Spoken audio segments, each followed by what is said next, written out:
Imagine making a decision before breakfast, knowing that if you're wrong, millions of people may never wake up tomorrow.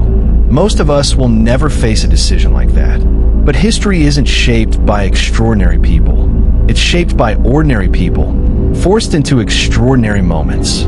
Every generation quietly believes the same thing. If I had been there, I would have made the right choice. History has a habit of humbling that belief. Because fear doesn't arrive screaming. It whispers. It rushes your thinking. It convinces you that assumptions are facts, and that certainty is wisdom. Sometimes, it is neither. By October 1962, the world wasn't at peace. It was holding its breath.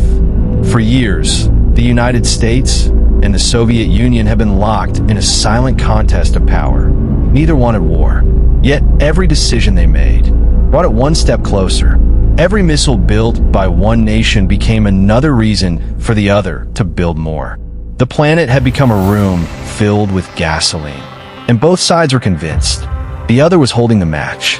Then, on the morning of October 14th, AU-2 reconnaissance aircraft climbed into the sky above Cuba. Its mission was routine. What it discovered wasn't.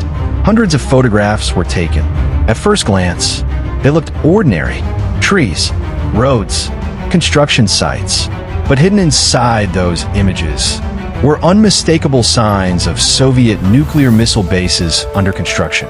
Inside a plain brown envelope were only a handful of photographs. Ink on paper, they weighed only a few grams.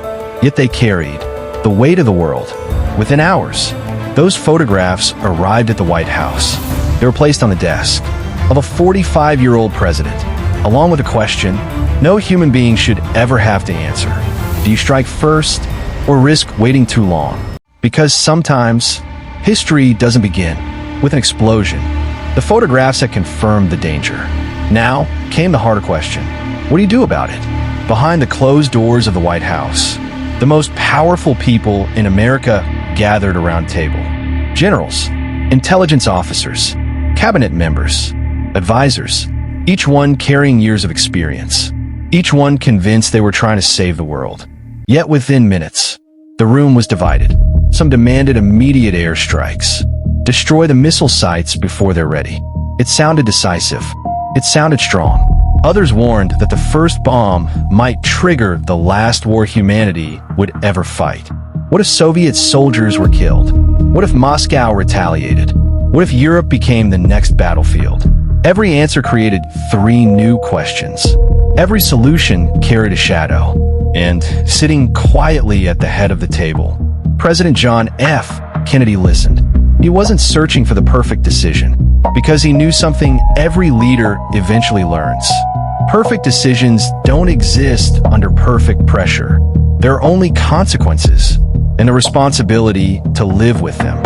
Around him, voices grew louder. Some argued that waiting made America look weak. Others argued that acting too quickly might erase entire cities. The debate wasn't between courage and fear. It was between two different kinds of fear. The fear of acting and the fear of waiting. History has a way of trapping us like that. It rarely asks us to choose between good and evil. More often, it asks us to choose between two risks, without telling us which one is smaller. Then Kennedy did something unexpected. He refused to make the quickest decision, because he understood a dangerous truth. When the cost of being wrong is irreversible, speed can become the enemy of wisdom. Instead of ordering an immediate attack, he asked for more discussion, more questions, more disagreement. Not because he was indecisive, but because certainty had become the most dangerous person in the room. Outside those walls, the American public carried on with ordinary life. Children went to school. Couples planned their futures. Stores opened their doors. Almost no one realized that inside one room in Washington, humanity's future was being argued over, one sentence at a time. But time doesn't stop because people need more time to think. And somewhere across the Atlantic, Soviet ships were already moving toward Cuba. On October 22nd, 1962, the secret was no longer a secret. President Kennedy addressed the nation on live television. Millions of Americans gathered around their televisions. expecting an ordinary evening. Instead, they were told that Soviet nuclear missiles had been discovered in Cuba, and that the United States would stop any further offensive weapons from reaching the island. Not with diplomacy alone, but with the U.S. Navy. A line had just been drawn across the Atlantic Ocean, and everyone understood what that meant. If a Soviet ship crossed that line, American warships would have to stop it, by force, if necessary. Suddenly, the world began preparing for something it hoped would never happen. Families stocked food. Schools rehearsed nuclear drills. Some parents quietly wondered whether they had already tucked their children into bed for the last normal night of their lives. Across military bases, bombers sat fueled and ready. Missile crews waited beside launch controls. Submarines disappeared beneath the ocean. Soldiers checked equipment that everyone prayed they would never need to use. Yet perhaps the strangest part of all was how ordinary everything still looked. Buses kept running. People went to work. Shops opened. Children laughed in playgrounds. Civilization has a remarkable ability to look normal right before history changes. Then came the waiting. Soviet cargo ships were moving toward the American naval quarantine. Every radar screen, every radio message, every report was watched with unbearable intensity, because nobody knew what would happen when those ships finally arrived. Would they turn back? Would they push through? Would one frightened sailor fire one frightened shot that would begin a war no one actually wanted? History is rarely destroyed by evil alone. Sometimes it hangs by a thread, woven from misunderstandings, and a few seconds of panic. Then, something unexpected happened. While presidents debated, while diplomats exchanged messages, while the world watched the surface of the ocean, history was quietly unfolding beneath it. Hundreds of feet below the Atlantic, a Soviet submarine drifted through darkness. B-59. It had been underwater for days. The crew had almost no communication with Moscow. Fresh air was running out. Carbon dioxide levels were rising. The temperature inside the submarine climbed above 40 degrees Celsius. Sweat-soaked uniforms. Tempers grew shorter. Every breath became harder to take. Every hour made clear thinking just a little more difficult. Then, the explosions began. Boom, boom, boom. The steel hull trembled. Lights flickered. Equipment rattled. Nobody on board knew that American destroyers were dropping small, signaling depth charges, hoping to force the submarine to surface. To the men trapped inside, there was another explanation. The war had started. Imagine sitting in complete darkness, cut off from the world, hearing explosions, with no way of knowing whether your country still existed. Honestly, this is where the human mind begins to finish the story. Before the facts arrive, Captain Valentin Savitsky looked around the control room. If nuclear war had already begun, surfacing might mean surrender. Waiting might mean death. He made his decision. Prepare the nuclear torpedo. Inside that submarine, time seemed to stop. One officer agreed. Another prepared the crew. Then, one man interrupted history. His name was Vasily Arkhipov.